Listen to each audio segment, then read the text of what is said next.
Hello and welcome back to Hard Reset Info. In this video, I will show you how to enable or disable quick capture on GoPro MAX 360. Let's begin!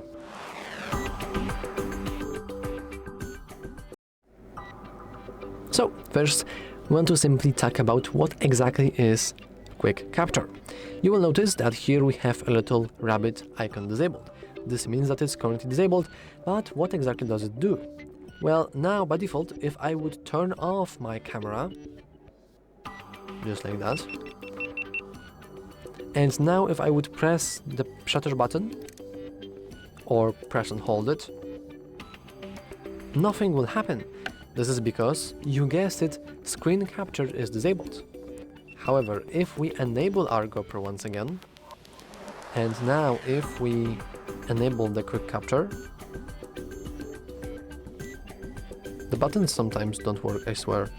Okay, so if we enable quick capture and now turn off our device, we can still press our shutter button or press and hold it. Even we don't even have to hold it. We are now recording. There is a little bit of delay, but still it's a very nice feature, especially considering that otherwise you would have to power on your GoPro anyway.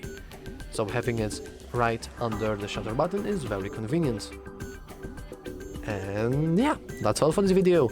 If you found it useful, make sure to leave a like and subscribe. And as always, thanks for watching.